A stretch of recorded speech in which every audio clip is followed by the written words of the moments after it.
हमारे महान actor mister perfectionist ने कहा है कि लाइफ में 3 चीजों के पीछे कभी नहीं भागना चाहिए, बस, ट्रेन और छोकरी। क्योंकि ये कब किसी को धोखा दे दे इन्हें भी नहीं पता।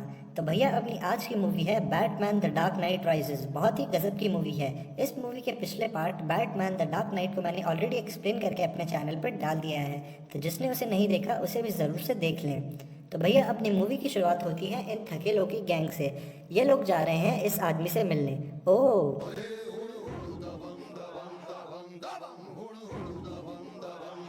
अबे नहीं बे, ये कोई सल्लू भैया नहीं है, ये है अपना सीआईए का ऑफिसर। क्या बात कर रहा है। हाँ तो भाई इन थकेलों की गैंग का लीडर मिलता है इस सीआईए ऑफिसर से। ये है डॉक्टर पैवेल, एक बहुत ही बड़ा साइंटिस्ट। वहाँ ये आदमी इस सीआईए ऑफिसर को बताता है कि ये लोग तेरे साइंटिस्ट डॉक्टर पैवेल को किडनैप करना चाहते थे और ये बेन के लिए काम करते हैं। ये सुनते ही अपना सीआईए ऑफिसर इन लोगों को प्लेन में बैठा करके वहाँ से निकल जाता है। अब प्लेन में ये सीआईए ऑफिसर इन किडनैपर से पूछता है कि बताओ तुम लोग डॉक्टर पैवेल को क्यों किडनैप करना चाहते थे और बेन कहाँ पर है। फिर इनमें से एक आदमी कुछ बोलता है। अब जैसे ही सीआईए ऑफिसर उसके सर से कपड़ा हटाता है तो वो देखता है ओ तेरी, ये तो बेन ही है। फिर ये सीआईए ऑफिसर बेन से पूछता है कि क्या पकड़ा जाना तेरे प्लान का हिस्सा था, तो बेन कहता है बिल्कुल। उसके बाद ये सीआईए ऑफिसर बेन को कहता है कि बेटा तेरा प्लान चाहे कुछ भी हो, अब तू सीआईए के प्लेन में है और अब तू सीधा जाएगा यहाँ से सीआईए के हेडक्वार्टर्स में। इतने में भाई सीआईए के प्लेन के ऊपर एक और प्लेन आ जाते हैं और उनमें से उड़ी मार करके कुछ बंदे सीआईए के प्लेन पे कूद जाते हैं और दनादन गोलियां बरसाना चालू कर देते हैं और एक एक करके वो सारे सीआईए ऑफिसर्स को मार देते हैं। फिर ये बेन वहाँ पर से डॉक्टर पैवेल को अपने साथ दूसरे प्लेन में ले जाता है और वो लोग सीआईए के इस प्लान को क्रैश करा देते हैं। अब कहानी आप पहुंचती है गॉर्डन शहर में, अपने बैटमैन के शहर में, जहाँ एक इवेंट ऑर्गेनाइज करवाई जा रही है निपट चुके लॉयर हार्वी डेंट के लिए। और इस इवेंट को ऑर्गेनाइज करवाया जा रहा है वेन एंटरप्राइजेस द्वारा। अब वेन एंटरप्राइजेस का मालिक ब्रूस वेन तो बहुत सालों से, मतलब लगभग 8 सालों से अपने कमरे से बाहर ही नहीं निकला है। ये है गौथम सिटी का मेयर और ये है गौथम सिटी का कमिश्नर गॉर्डन, जो एक स्पीच लिख करके लाया है जिसमें हार्वी डेंट का पूरा सच है, पर न जाने क्यों ये वहाँ पर उस टाइम उस स्पीच को नहीं पढ़ता। अब उस इवेंट में आती है ये चोरनी भी। ये है भाई अपनी मूवी की हीरोइनी एनी हैथवे, जो वहाँ पर एक वेट्रेस का भेस में आई है। अब अपना डॉक्टर एल्फ्रेड अपने ब्रूस वेन का चचा अपनी हीरोइनी को कहता है कि ये ले चाबी, ब्रूस वेन के कमरे में जाना, ये खाने की प्लेट रखना और दोबारा लौट करके वापस आ जाना, इसके अलावा कुछ मत करना। तो अपनी हीरोइनी जाती है, चाबी लेकर के ताला खोलती है, प्लेट रखती है और तिजोरी में से अपने हीरो ब्रूस वेन की माँ का हाथ चुरा लेती है। इतने में भाई छड़ी लेकर के पीछे से अपना ब्रूस वेन भी आ जाता है और अपनी हीरोइनी को कहता है कि उसकी माँ का हार वापस कर, पर अपनी हीरोइनी उसको गिरा देती है और वहाँ से हार लेकर के भाग जाती है। अब एल्फ्रेड आता है ब्रूस के पास और उससे कहता है कि हमें पुलिस कंप्लेंट कर देनी चाहिए क्योंकि उस लड़की ने तेरी माँ का कीमती हार चुरा लिया है। पर ब्रूस उससे कहता है कि नहीं, वो लड़की मेरी माँ का हार चोरी करने नहीं आई थी, वो मेरी उंगलियों के निशान चोरी करने आई थी। पर क्यों? अब कल रात के कांड के बाद अपना ब्रूस अपने बैटमैन वाले ऑफिस में आ जाता है और सिस्टम पर बैठकर अपनी हीरोइनी के बारे में पूरा सब कुछ पता कर लेता है। अपनी हीरोइनी का असली नाम है मिस सेलिना काइल और ये एक बहुत ही शातिर चोरनी है। ये है ऑफिसर ब्लेक, जो नाले के पास पड़ी एक लाश की तफ्तीश करने आता है। ब्लेक उस लाश को पहचान लेता है। वो लाश एक अनाथ आश्रम में रहने वाले लड़के की है, क्योंकि ब्लेक भी पहले उसी अनाथ आश्रम में रहता था। अब ब्लेक अनाथ आश्रम जाता है, वहाँ उसे पता चलता है कि उस लड़के को अनाथ आश्रम से निकाल दिया गया था क्योंकि अब उस अनाथ आश्रम में बड़े बच्चों को नहीं रखा जा सकता, क्योंकि ब्रूस वेन की कंपनी वेन एंटरप्राइजेस ने अब उन्हें डोनेशन देना बंद कर दिया है। अब अपना ब्लेक जाता है उस लड़की के छोटे भाई के पास। वहाँ उसे पता चलता है कि उसका भाई और उसके जैसे कई बड़े बच्चे उस नाले के अंदर एक टनल में काम करने जाते हैं, जहाँ उन लोगों को काम मिलता है और बहुत सारे पैसे भी। पर ब्लेक समझ नहीं पाता कि नाले और टनल में ऐसा कौन सा काम है। अब अपनी हीरोइनी मिस काइल जाती है इस आदमी के पास, ब्रूस वेन यानी अपने बैटमैन के उंगलियों के निशान देने, और बदले में उससे एक सॉफ्टवेयर प्रोग्राम मांगती है जिससे कि वो अपने पूरे क्रिमिनल रिकॉर्ड को एक क्लिक में ही मिटा सकती है और अपनी लाइफ की दोबारा से एक फ्रेश स्टार्ट कर सकती है। पर यह आदमी उससे उंगलियों के निशान तो ले लेता है, पर उसे वो प्रोग्राम नहीं देता और उसे मारने की कोशिश करता है। पर इतने में वहाँ पुलिस आ जाती है और अपनी हीरोइनी चालाकी से वहाँ से निकल जाती है। पर ये जो गुंडे लोग होते हैं ना, ये नाले में टनल के नीचे घुस जाते हैं और उनके पीछे घुसता है अपना गॉर्डन भी कुछ पुलिस वालों के साथ। अब नीचे वो गुंडे लोग उन पुलिस ऑफिसर्स को मार देते हैं और अपने गॉर्डन को पकड़ करके ले जाते हैं बेन के पास। ओ तेरी, ये बात है, ये है नीचे नीचे अपना बेन, और यही है जो उन बच्चों को काम दे रहा है। वहाँ भाई कुछ अजीब सा कंस्ट्रक्शन का काम चल रहा था। अब बेन उन गुंडों को बोलता है, सालो इसे यहाँ क्यों लेकर के आए हो, और फिर उन्हें गॉर्डन की तलाशी लेने को कहता है और उसे वो स्पीच मिल जाती है जिसमें गॉर्डन ने लॉयर हार्वी डेंट का सच लिखा था। अब अपना गॉर्डन चालाकी से वहाँ से भाग जाता है, पर इस चक्कर में उसे एक आधी गोली लग जाती है और ब्लेक उसे ढूंढ लेता है उसी जगह पर जहाँ पर उसे उस बच्चे की लाश मिली थी। अब अपना ब्लेक जाता है ब्रूस के घर उससे मिलने। वहाँ वो ब्रूस को कहता है कि गॉर्डन को किसी ने गोली मारी है और वो बेन नाम के किसी आदमी का नाम ले रहा था और कह रहा था कि अब गौथम शहर में कुछ बहुत ही बुरा होने वाला है और गौथम को दोबारा से बैटमैन की जरूरत है। फिर ब्रूस उससे पूछता है कि क्या गॉर्डन को पता है कि मैं ही बैटमैन हूँ, तो ब्लेक उससे कहता है नहीं, पर मैं आपसे पहले भी मिल चुका हूँ उसी अनाथ आश्रम में जहाँ आप पहले अक्सर आया करते थे, और मैं तभी समझ गया था कि आप ही हमारे हीरो हैं बैटमैन। पर आज वेन फाउंडेशन उस अनाथ आश्रम को कोई भी डोनेशन नहीं दे रहा और अब टाइम आ चुका है कि गौथम सिटी को दोबारा से उसका सुपर हीरो बैटमैन मिल जाए, क्योंकि कुछ बहुत ही बुरा होने वाला है। और ये कह करके वो चला जाता है। अब अपना हीरो ब्रूस एल्फ्रेड से पूछता है कि वो एल्फ्रेड ऐसा क्या कारण है कि वेन फाउंडेशन अनाथ आश्रम को डोनेशन नहीं दे रहा, तो एल्फ्रेड उसे कहता है कि पहले हम डोनेशन कंपनी के प्रॉफिट में से दिया करते थे, पर अब कुछ सालों से कंपनी में कोई प्रॉफिट नहीं हो रहा, इसी वजह से कोई डोनेशन भी नहीं दिया जा रहा। और ये सुन अपना ब्रूस एल्फ्रेड से कहता है कि एल्फ्रेड मेरा अपॉइंटमेंट फिक्स करो डॉक्टर से, चेकअप करवाना है और उसी हॉस्पिटल में कराना जिसमें गॉर्डन एडमिट है। अब अपना हीरो जाता है डॉक्टर के पास। वहाँ डॉक्टर उससे कहता है कि बेटा तेरी हालत तो बहुत ही ज्यादा खराब है, तेरे सारे अंचर पंचर ढीले हैं। और उसके बाद अपना हीरो ब्रूस जाता है गॉर्डन से मिलने। गॉर्डन उससे कहता है कि अब तू वापस आ जा बैटमैन, क्योंकि बहुत कुछ बुरा होने वाला है। अब अपना हीरो काइल के पीछे जाता है एक पार्टी में। वहाँ उसे मिलती है ये है मिस टेट, एक बहुत ही बड़ी और रईस बिजनेस वुमेन। अब अपना हीरो जाता है अपनी हीरोइनी मिस काइल के पास। वहाँ वो उससे पूछता है कि क्यों उसने उसकी उंगलियों के निशान चुराए, तो वो उसे बताती है कि एक बिजनेसमैन है जिसने तेरी उंगलियों के निशान के बदले मुझे वो सॉफ्टवेयर देने का वादा किया था जिससे मैं अपने सारे क्रिमिनल रिकॉर्ड को फटाफट से मिटा सकती हूँ और अपनी लाइफ की एक नई शुरुआत कर सकती हूँ। पर वो कहता है कि ऐसा कोई सॉफ्टवेयर है ही नहीं और उसने मुझसे तेरी उंगलियों के निशान ले लिए पर मुझे कोई सॉफ्टवेयर नहीं दिया। ये सुन के भाई अपना हीरो उसके गले से अपनी माँ का हार निकाल लेता है और गुस्से गुस्से में अपनी हीरोइनी भी वहाँ से चली जाती है। अब जैसे ही अपना हीरो बाहर आता है उसे पता चलता है कि काइल उसकी गाड़ी लेकर के फरार हो चुकी है और फिर बेचारा एल्फ्रेड अपने हीरो ब्रूस को वहाँ पर लेने आता है। अब अगले दिन अपना हीरो ब्रूस वेन जाता है वेन इंडस्ट्रीज मिस्टर फॉक्स से मिलने। वहाँ वो पूछता है कि क्या हो रहा है, अपनी कंपनी में प्रॉफिट क्यों नहीं बना पा रही, तो मिस्टर फॉक्स उससे कहता है कि तेरा जो प्रोजेक्ट था साफ ऊर्जा बनाने का जिसके पीछे तूने अपनी आधी दौलत खर्च कर दी, आज वो सक्सेसफुल होने के बाद भी पड़े पड़े सड़ रहा है, इसीलिए अपनी कंपनी घाटा खा रही है। तो अपना ब्रूस उससे कहता है कि फॉक्स तू जानता है कि अगर वो प्रोजेक्ट किसी गलत हाथों में चला गया तो कोई भी उससे न्यूक्लियर बॉम्ब बना सकता है, जो कि अभी बहुत ज्यादा खतरनाक है और ये दुनिया अभी उसके लिए तैयार नहीं है। फिर मिस्टर फॉक्स ब्रूस को अपने कुछ नए इन्वेंशंस दिखाता है और बताता है कि उसके पापा और उसके बनाई हुई सारे इन्वेंशंस को अब वो एक जगह इकट्ठा कर रहा है ताकि वो किसी गलत हाथों में ना लग जाए। और फिर वो उसे ये मशीन दिखाता है। यह है एक फ्लाइंग मशीन, बहुत ही ज्यादा एडवांस, जो कि बिल्डिंगों के आसपास आराम से चलाई जा सकती है, पर इसके अंदर ऑटो पायलट नहीं है और उसे ठीक करने के लिए किसी बहुत ही ज्यादा शातिर और समझदार दिमाग की जरूरत है। फिर अपना हीरो अपने खराब शरीर को ठीक करने की कोशिश करता है और दोबारा बैटमैन के रोल में आने की कोशिश करता है। कल एल्फ्रेड उसे समझाता है कि अब उसके रिटायर होने का टाइम हो चुका है, अब उसका शरीर उसका साथ नहीं दे रहा, अब गॉथम सिटी को बैटमैन की नहीं बल्कि ब्रूस वेन की जरूरत है और उसके पैसे की जरूरत है, पर ब्रूस उसकी एक नहीं सुनता। अब कहानी पहुंचती है स्टॉक मार्केट में। वहां पहुंच जाता है अपना बेन अपने अपलू पपलू टपलू के साथ। उधर एक दो बंदों को निपटाने के बाद वह स्टॉक मार्केट के सिस्टम में एक प्रोग्राम इंस्टॉल करता है और उसके बाद वो वहां से भाग निकलता है। फिर पुलिस उसका पीछा करती है, पर पुलिस और बेन के बीच में आ जाता है बैटमैन और बैटमैन भी बेन और उसके अपलू पपलू टपलू का पीछा करने लगता है। पर अब सारा पुलिस डिपार्टमेंट उन गुंडों को छोड़ करके बैटमैन के पीछे पड़ जाता है, क्योंकि सबको लगता है कि बैटमैन ने ही हार्वी डेंट को मारा था, पर सच्चाई कुछ और थी। उधर बैटमैन बेन के सभी गुंडों को एक एक करके पकड़ लेता है और आखिर में उसे वो डिवाइस भी मिल जाता है जिससे वो लोग स्टॉक मार्केट में उस प्रोग्राम को इंस्टॉल कर रहे थे। पर इतने में पूरा पुलिस डिपार्टमेंट अपने बैटमैन को घेर लेता है,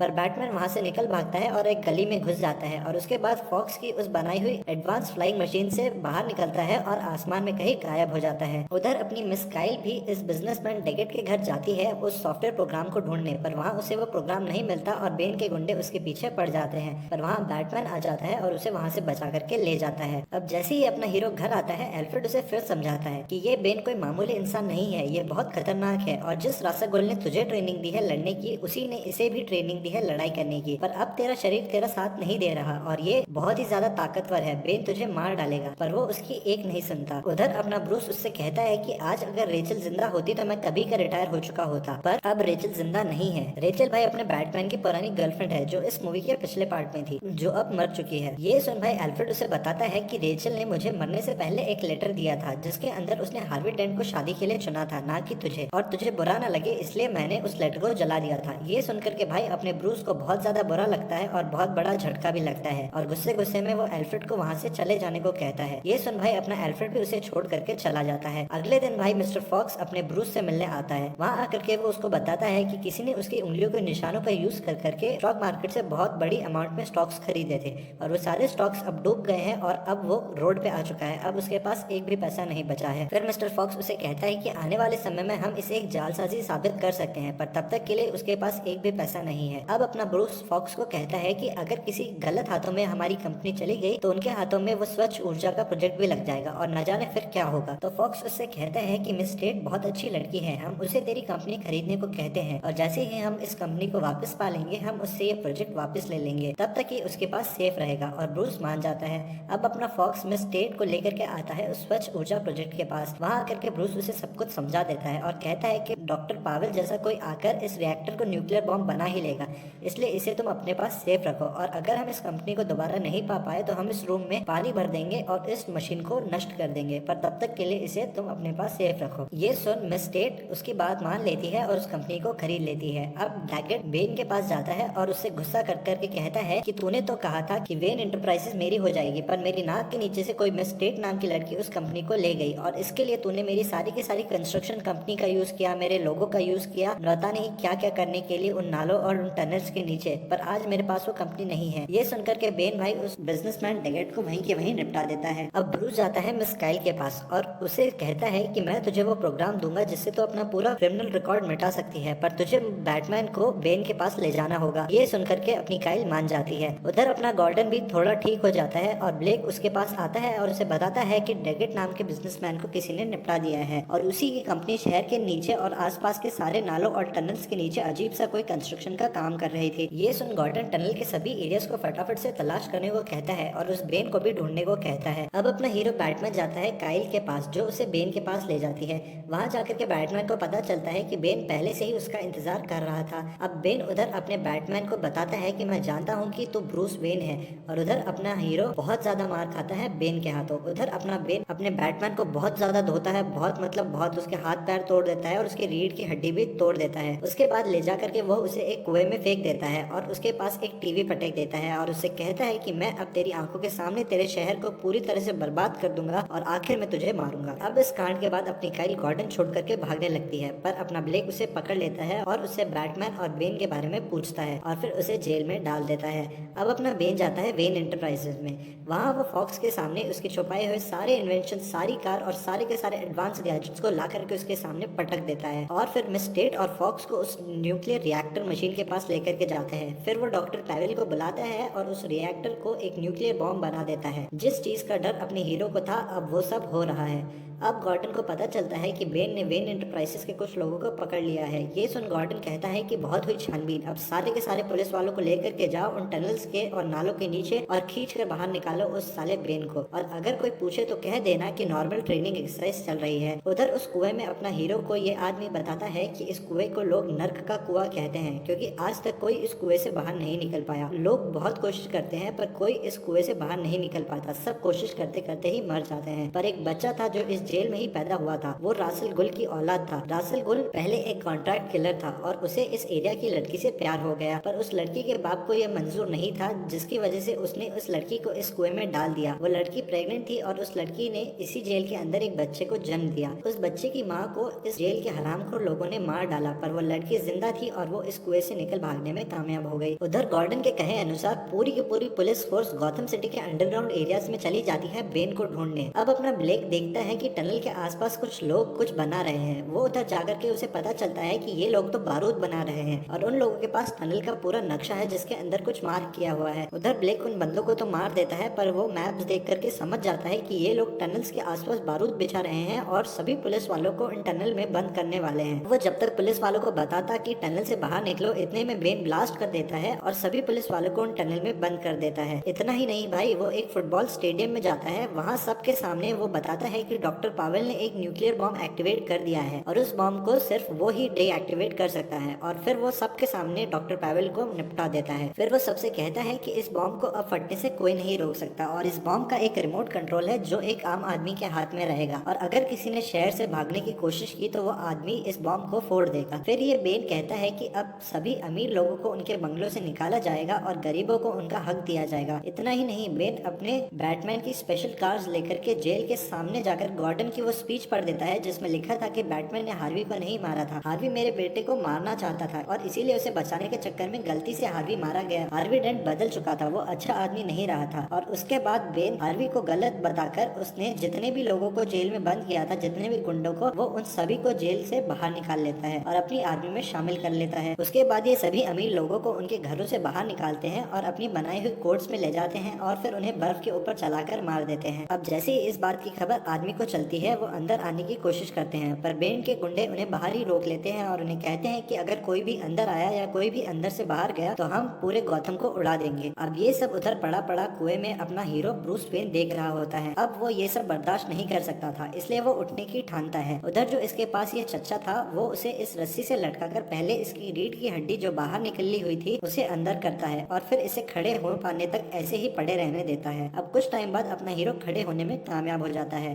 और धीरे धीरे उसकी हालत ठीक होने लगती है और वो बढ़िया एक्सरसाइज करके अपने आप को दोबारा से फिट करता है और कुएं से बाहर निकलने का अपना पहला अटेम्प्ट करता है पर बुरी तरह से फेल हो जाता है। उधर गौथम में कुछ आर्मी ऑफिसर्स आकर गॉर्डन से मिलते हैं। गॉर्डन उन्हें बताता है कि कुछ पुलिस ऑफिसर्स बाहर हैं, बाकी सारे अंदर फंसे हुए हैं और उस बॉम्ब को बेन 4 एक जैसे दिखने वाले ट्रक्स में से किसी एक में पूरे शहर में घुमा रहा है और हम कोशिश कर रहे हैं उन ट्रक्स को आइडेंटिफाई करने की जिसमें वो बॉम्ब है। अब ब्लेक चुपके से उस आर्मी ऑफिसर को मिस्टर फॉक्स और मिस टेट के पास ले जाता है। वहाँ मिस्टर फॉक्स उसको बताते हैं कि बेन ने उस स्वच्छ ऊर्जा मशीन के कोर को रिएक्टर से अलग कर दिया है जिससे कि अब जैसे ही टाइम बीतता जाएगा वो अनस्टेबल होता जाएगा और 23 दिन के बाद हट जाएगा। मतलब ये एक टाइम बॉम्ब है। अब ये ऑफिसर फॉक्स को कहता है कि तू उस बॉम्ब को रोक सकता है तो फॉक्स उससे कहता है कि मैं उसे रिएक्टर से दोबारा जोड़ करके उसे स्टेबल कर सकता हूँ। तो ये ऑफिसर उनको कहता है कि ठीक है तो चलते हैं और इतने में वहाँ बेन आ जाता है और वहाँ ये आर्मी ऑफिसर बेचारा निपट जाता है। उधर अपना हीरो दोबारा से एक्सरसाइज करके कुएं से बाहर निकलने की कोशिश करता है पर फिर से नाकाम होता है। अब उसे ये चाचा कहते हैं कि बेटा कोई नहीं बाहर जा सकता इस कुएं से, बहुत लोग कोशिश करके मर गए। पर अपना हीरो उससे कहता है कि तूने ही तो कहा था कि एक बच्चा इस कुएं से बाहर निकला था। अब रात को ये पड़ोस में बैठा चचा उसको कहता है कि अगर ऐसे चढ़ेगा तो कभी नहीं चढ़ पाएगा। वो बच्चा जो इस कुएं से बाहर निकलने में कामयाब हुआ था वो बिना रस्सी के इस कुएं से बाहर निकला था। हर आदमी को डरना चाहिए क्योंकि डर ही है जो हमें जिंदा रखता है। और ये सुन अपने हीरो को सब समझ आ जाता है और उसका जोश फिर से वापस आ जाता है। आज वो बिना रस्सी के ही ऊपर चढ़ता है और कुएं से बाहर निकलने में कामयाब भी हो जाता है। अब अपना हीरो सीधा जाता है अपनी हीरोइनी काइल के पास और उससे कहता है कि तू मुझे फॉक्स के पास ले चल, मैं तुझे वो सॉफ्टवेयर प्रोग्राम दे दूंगा जिससे तेरे सारे क्रिमिनल रिकॉर्ड्स मिट जाएंगे। उधर अपना गॉर्डन मिस टेट के साथ उन ट्रक्स को आइडेंटिफाई करने में कामयाब हो जाता है जिसमें बॉम्ब था और उस पर ट्रैकर लगा देते हैं। पर वापस लौटते वक्त बेन के आदमी उसे पकड़ लेते हैं और कोर्ट में ले जाया जाता है। उधर अपनी हीरोइनी काइल चुपके से ब्रूस को मिस्टर फॉक्स के पास ले जाती है और वहाँ से मिस्टर फॉक्स और ब्रूस जाते हैं उनके अड्डे पर और अपना फॉक्स बैटमैन की उस उड़ने वाली कार में से एक बैटरी निकालता है जिससे वो उस बम को स्टेबल कर सके। उधर गॉर्डन और उसके साथ वाले ऑफिसर्स को बर्फ पर चलने की सजा मिलती है। वहाँ उन्हें अपना बैटमैन मिलता है और पूरे गौथम को पता चल जाता है कि बैटमैन वापस आ गया है और बेन समझ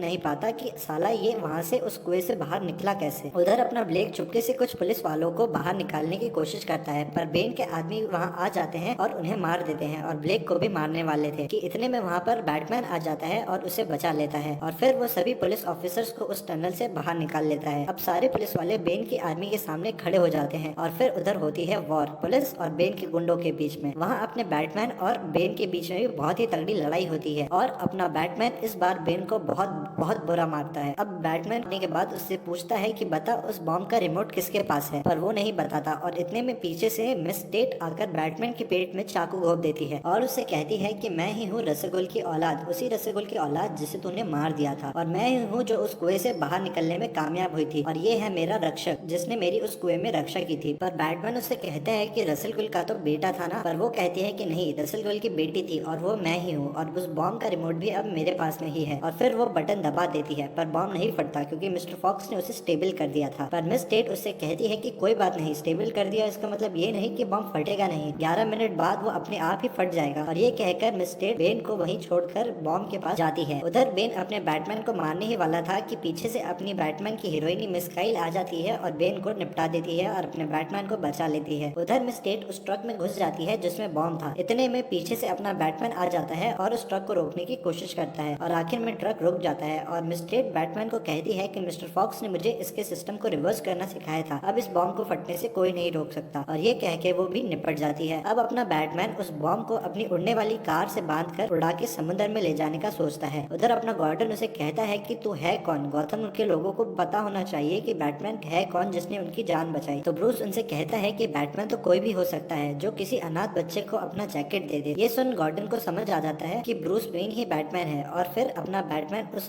बैटमैन उस बॉम्ब को लेके उड़ जाता है। और थोड़ी देर बाद समुद्र में बहुत ही बड़ा सा ब्लास्ट होता है और अपना बैटमैन निपट जाता है। अब अचानक एक दिन ब्लेक को एक एड्रेस मिलता है और जब वो उस जगह पर जाता है तो उसे बैटमैन का सारा सामान मिलता है। अब अगला बैटमैन अपना ब्लेक है। उधर फॉक्स बैटमैन की उस उड़ने वाली कार को ठीक करवाता है और साइंटिस्ट से कहता है कि इसमें ऑटो पायलट भी लगा दो, पर वो लोग कहते हैं कि इसका ऑटो पायलट तो ऑलरेडी एक्टिव है और इसके ऊपर लिखा हुआ है नाम ब्रूस वेन का। मतलब फॉक्स समझ जाता है कि ब्रूस जिंदा है और फिर अपना ब्रूस मिस काइल को लेकर एल्फ्रेड के सपने के हिसाब से एक रेस्टोरेंट में उसके सामने जाकर बैठ जाता है और ना एल्फ्रेड उससे कुछ बोलता है और ना ही ब्रूस एल्फ्रेड से कुछ बोलता है और मूवी की हो जाती है हैप्पी एंडिंग। तो भाई ये थी अपनी आज की movie Batman the dark night rises. Video कैसी लगी कमेंट करके बताना बिल्कुल मत भूलना और कोई सजेशन हो तो वो भी बिल्कुल बेफिक्री से बता सकते हो। अगर तुम लोगों ने इस वीडियो को लाइक नहीं किया, मेरे चैनल को सब्सक्राइब नहीं किया तो फटाफट से मेरे चैनल को सब्सक्राइब करो, इस वीडियो को लाइक करो और जरूर से इस वीडियो को अपने फ्रेंड्स के साथ शेयर करना। तो भाई मिलते हैं नेक्स्ट वीडियो में, तब तक भारत माता की जय।